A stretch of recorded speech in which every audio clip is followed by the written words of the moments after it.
ಎಲ್ರಿಗೂ ನಮಸ್ಕಾರ. ನಮ್ಮ ಅಡುಗೆ ಚಾನೆಲ್ಗೆ ಸ್ವಾಗತ. ಶ್ರಾವಣ ಮಾಸ ಶುರುವಾಗಿದೆ. ಅದರ ವಿಶೇಷವಾಗಿ ಮಂಗಳಗೌರಿ ಮಹಾಪ್ರಸಾದ ಗೋಧಿ ಹಿಟ್ಟಿನ ಸಜ್ಜಿಗೆ ಅಥವಾ ಗೋಧಿ ಹಿಟ್ಟಿನ ಉಂಡೆ ಅಂತ ಕರೆದ್ರೂ ಕೂಡ ತಪ್ಪಾಗೋದಿಲ್ಲ. ಅತ್ಯಂತ ಸರಳವಾಗಿರೋ ವಿಧಾನದಲ್ಲಿ ತೋರಿಸ್ಕೊಟ್ಟಿದ್ದೀನಿ, ಟ್ರೈ ಮಾಡಿ ನೋಡಿ.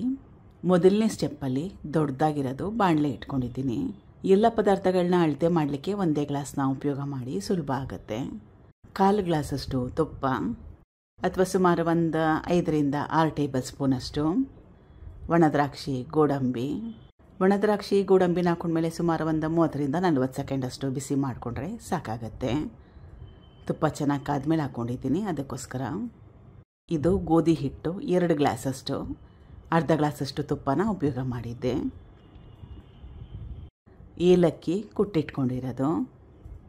ಈಗ ಗ್ಯಾಸ್ ಸ್ಟವ್ನ ಸಣ್ಣ ಉರಿಲಿ ಇಟ್ಕೊಂಡು ಗೋಧಿ ಹಿಟ್ಟನ್ನ ಸುಮಾರು ಒಂದು 8ರಿಂದ 10 ನಿಮಿಷ ಚೆನ್ನಾಗಿ ಹುರಿಬೇಕು. ಗೋಧಿ ಹಿಟ್ಟಿನ ಸುವಾಸನೆ ಬರಬೇಕು, ಸ್ವಲ್ಪ ಬಣ್ಣ ಚೇಂಜ್ ಆಗಬೇಕು. ಹೈ ಫ್ಲೇಮ್ ಬೇಡವೇ ಬೇಡ. ಹೈ ಫ್ಲೇಮ್ನಲ್ಲಿ ಇಟ್ಕೊಂಡ್ರೆ ಗೋಧಿ ಹಿಟ್ಟು ಸಿದೋಗುತ್ತೆ, ಆಮೇಲೆ ರುಚಿ ಬರಲ್ಲ, ಟೇಸ್ಟ್ ಬರಲ್ಲ, ಚೆನ್ನಾಗಿರಲ್ಲ. ಈಗ ಗೋಧಿ ಹಿಟ್ಟನ್ನ ಚೆನ್ನಾಗಿ ಹುರಿದಿದ್ದಾಗಿದೆ.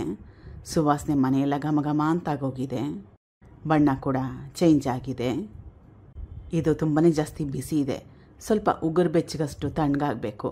ಇದು ತಣ್ಣಗಾಗಷ್ಟರಲ್ಲಿ ಬೆಲ್ಲನ ಕರಗಿಸ್ಕೊಳ್ಳೋಣ. ಮತ್ತೊಂದು ಬಾಣಲೆ ಇಟ್ಕೊಂಡಿದ್ದೀನಿ, ಬೇರೆ ಬಾಣಲೆ. 1 ಗ್ಲಾಸಷ್ಟು ಬೆಲ್ಲದ ಪುಡಿ, 2 ಗ್ಲಾಸಷ್ಟು ಗೋಧಿ ಹಿಟ್ಟನ್ನ ಉಪಯೋಗ ಮಾಡಿದ್ದೆ. ಇದು ಆರ್ಗ್ಯಾನಿಕ್ ಬೆಲ್ಲದ ಪುಡಿ, ಇದರಲ್ಲೇನು ಕಲ್ಮಶ ಏನಿರಲ್ಲ. ಅರ್ಧ ಗ್ಲಾಸಷ್ಟು ನೀರು. ಇದು ಹಸಿ ತೆಂಗಿನ ತುರಿ, ಸುಮಾರು ಒಂದು 3ರಿಂದ 4 ಟೇಬಲ್ ಸ್ಪೂನಷ್ಟು. ಹಸಿ ತೆಂಗಿನ ತುರಿನ ಇವಾಗಲೇ ಹಾಕ್ಕೊಳ್ಳೋದ್ರಿಂದ ಬೆಲ್ಲದ ನೀರು ಜೊತೆಗೆ ಚೆನ್ನಾಗಿ ಬೆಂದೋಗುತ್ತೆ. ಇದರಲ್ಲಿರೋ ಹಸಿ ಅಂಶ ಹೋಗ್ಬಿಡತ್ತೆ. ಈ ರೀತಿ ಮಾಡೋದ್ರಿಂದ ತುಂಬ ಜಾಸ್ತಿ ದಿನ ಸ್ಟೋರ್ ಮಾಡ್ಬೋದು ಇದನ್ನು. ಅಥವಾ ಇದಕ್ಕೆ ಬದಲಾಗಿ ಒಣಕೊಬ್ಬರಿ ತುರಿನ ಉಪಯೋಗ ಮಾಡೋಂಗಿದ್ರೆ ಒಣಕೊಬ್ಬರಿ ತುರಿನ ಡೈರೆಕ್ಟಾಗಿ ಗೋಧಿ ಹಿಟ್ಟನ್ನೆಲ್ಲ ಹುರ್ಕೊಂಡಿದ್ವಲ್ಲ ಅದರ ಜೊತೆಗೆ ಸೇರಿಸ್ಕೋಬೋದು. ಬೆಲ್ಲನ ಪಾಕ ತೆಗೆಯೋ ಅವಶ್ಯಕತೆ ಏನಿಲ್ಲ. ಚೆನ್ನಾಗಿ ಕರಗಿಸ್ಕೊಂಬಿಟ್ಟು ಸ್ವಲ್ಪ ಮಟ್ಟಕ್ಕಷ್ಟು ಚೆನ್ನಾಗಿ ಕರಗಿಸ್ಕೊಂಡ್ಮೇಲೆ 1-2 ನಿಮಿಷ ಕುದಿಸ್ಕೊಂಡು ಚೆನ್ನಾಗಿ ರೀತಿಯಾಗಿ ಬಬ್ಬಲ್ ಬರಬೇಕು. ಆ ರೀತಿ ಆಗೋವರೆಗೂ ಬೇಯಿಸ್ಕೊಂಡ್ರೆ ಕರಗಿಸ್ಕೊಂಡ್ರೆ ಸಾಕಾಗತ್ತೆ. ಬೆಲ್ಲದಲ್ಲೇನಾದರೂ ಕಲ್ಮಶ ಇದ್ದರೆ ಬೆಲ್ಲನ ಸಂಪೂರ್ಣವಾಗಿ ಕರಗಿಸ್ಕೊಂಡು ಶೋಧಿಸ್ಕೊಂಬಿಡ್ಬೇಕು.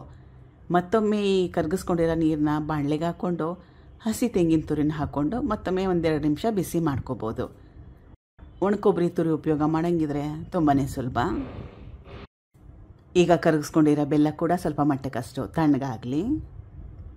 ಹುರಿದಿಟ್ಕೊಂಡಿರೋ ಗೋಧಿ ಹಿಟ್ಟು ತಣ್ಣಗಾಗಿದೆ. ತಣ್ಣಗಂದರೆ ಸಂಪೂರ್ಣವಾಗಿ ತಣ್ಣಗೆ ಮಾಡ್ಕೊಳಕ್ಕೆ ಹೋಗಬೇಡಿ, ಉಗುರು ಬೆಚ್ಚಗಿರಲಿ. ಈ ರೀತಿಯಾಗಿ ಒಮ್ಮೆ ಚೆನ್ನಾಗಿ ಕೈ ಆಡಿಸ್ಕೊಂಡ್ಬಿಡ್ಬೇಕು.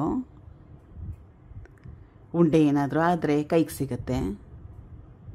ಈಗ ಕರಗಿಸ್ಕೊಂಡಿರೋ ಬೆಲ್ಲನ ಸ್ವಲ್ಪನೇ ಹಾಕ್ಕೊಳ್ತಾ ಕಲಿಸ್ಕೋಬೇಕು. ಉಂಡೆ ಕಟ್ಕೋಬೇಕು. ಉಂಡೆ ರೆಡಿಯಾಗಿದೆ. ಗೋಧಿ ಹಿಟ್ಟಿನ ಸಜ್ಜಿಗೆ ಅಥವಾ ಗೋಧಿ ಹಿಟ್ಟಿನ ಉಂಡೆ. ಮತ್ತೊಮ್ಮೆ ತುಂಬಾ ಜಾಸ್ತಿ ಡ್ರೈನೆಸ್ ಅನಿಸಿದ್ರೆ, ಒಣ ಅನಿಸಿದ್ರೆ ಮತ್ತೊಮ್ಮೆ ಬೆಲ್ಲ ಕರಗಿಸ್ಕೊಂಡಿರೋ ನೀರನ್ನ ಸೇರಿಸ್ಕೊಂಡು ಉಂಡೆ ಕಟ್ಕೋಬೋದು. ಮಿಕ್ಕಿರೋದಕ್ಕೆ ಸೇಮ್ ಪ್ರೊಸೆಸ್ನ ಫಾಲೋ ಮಾಡಿ.